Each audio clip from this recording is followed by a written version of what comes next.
রাতের অন্ধকারে ধুলোর ঝড় উড়িয়ে পশ্চিম তীর দাপিয়ে বেড়াচ্ছে ইসরায়েলি ট্যাঙ্ক। ভারী যুদ্ধদানবের গর্জনে কাঁপছে পথঘাট। এ যেন ২০০২ সালের অপারেশন ডিফেন্সিভ শিল্ডের ভয়াবহ দৃশ্যের পুনরাবৃত্তি। সম্প্রতি দীর্ঘ ২ দশকের বেশি সময় পর দখলকৃত ফিলিস্তিনি ভূখণ্ড পশ্চিম তীরে ট্যাঙ্ক মোতায়েন করেছে ইসরায়েলের সামরিক বাহিনী। তাদের লক্ষ্যবস্তুতে পরিণত হয়েছে জেনিন, তুলকারেম, নূর শামস সহ একটির পর একটি শরণার্থী শিবির। ঘরবাড়ি হারিয়েছেন ৪০,০০০-এর বেশি ফিলিস্তিনি। তাহলে কি পশ্চিম তীরও এবার বরণ করতে যাচ্ছে গাজার ভাগ্য? সন্ত্রাস দমনের নামে নতুন দখলদারিত্বের সূচনা করছে ইসরায়েল।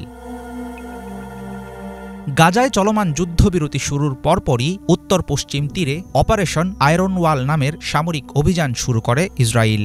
গত ২৩ ফেব্রুয়ারি রবিবার জেনিন শহরে ট্যাঙ্ক প্লাটুন মোতায়েন করে ইসরায়েলের প্রতিরক্ষা বাহিনী IDF। পশ্চিম তীরের ফিলিস্তিনি শরণার্থী শিবিরগুলোতে সেনাবাহিনীকে অনেকদিন থাকার প্রস্তুতি নেয়ার নির্দেশ দিয়েছেন ইসরায়েলি প্রতিরক্ষা মন্ত্রী। স্থানীয় বাসিন্দারা যাতে নিজেদের বাসস্থানে ফিরে আসতে না পারে, অলিখিত হলেও সেরকম ব্যবস্থা নিচ্ছে IDF। প্রভাবশালী গণমাধ্যম CNN এর তথ্য অনুসারে বিভিন্ন শিবির থেকে স্থানীয় ফিলিস্তিনিদের জোরপূর্বক সরিয়ে দেয়া হচ্ছে।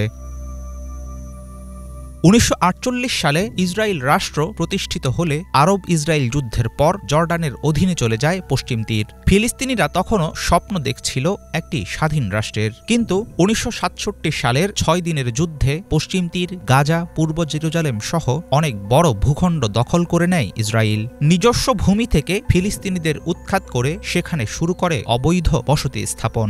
১৯৯৩ সালে অসলো চুক্তির মাধ্যমে কিছু অংশ ফিলিস্তিনি কর্তৃপক্ষের কাছে ছেড়ে দিলেও গায়ের জোরে পশ্চিম তীরে নতুন বসতি স্থাপন অব্যাহত রাখে ইসরায়েল। ২০০০ সালে স্বাধীনতাকামী ফিলিস্তিনিরা শুরু করে দ্বিতীয় ইন্তিফাদা বা গণ আন্দোলন। আন্দোলন দমাতে পশ্চিম তীরে ভয়াবহ নিপীড়ন চালায় ইসরায়েল।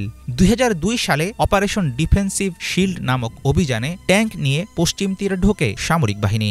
আগ্রাসী আক্রমণে গুড়িয়ে দেয়া হয় অসংখ্য বাড়িঘর, আটক হন হাজার হাজার ফিলিস্তিনি। কাগজে কলমে ফিলিস্তিনি কর্তৃপক্ষের শাসন চালু থাকলেও বাস্তবে পশ্চিম তীরের বড় অংশ চালায় ইসরায়েলের সামরিক বাহিনী। বর্তমানে দখলকৃত ভূখণ্ডে বসবাস করে ৭ লাখের বেশি ইহুদি। প্রতিনিয়ত বাড়ছে এই সংখ্যা। গাজা ও পশ্চিম তীর নিয়ে গঠিত হবে একটি স্বাধীন রাষ্ট্র। দীর্ঘ সময় ধরে ইসরায়েলের দখলদারিত্বের মোকাবেলা করেও এমন স্বপ্ন দেখেন ফিলিস্তিনিরা। সেই স্বপ্ন আদৌ বাস্তবে পরিণত হবে কিনা সেটা এখনও জানেন না তারা। গাজাকে মাটির সাথে মিশিয়ে দেওয়ার পর এবার পশ্চিম তীরে নেতানিয়াহু বাহিনীর ব্যাপক সামরিক তৎপরতা পুরো অঞ্চলকে পরিণত করতে পারে আরেকটি গাজায়। এমন পদক্ষেপের জেরে আবারও জ্বলে উঠতে পারে সহিংসতার ছাইচাপা আগুন। বিশ্লেষকদের ধারণা, মধ্যপ্রাচ্যে আমেরিকার ঘনিষ্ঠ মিত্র ইহুদি রাষ্ট্র ইসরায়েল চাইছে এবার তাদের কবজায় চলে আসবে সম্পূর্ণ পশ্চিম তীরের একচ্ছত্র মালিকানা। হাফিজুল ইসলাম, বাংলা ভিশন।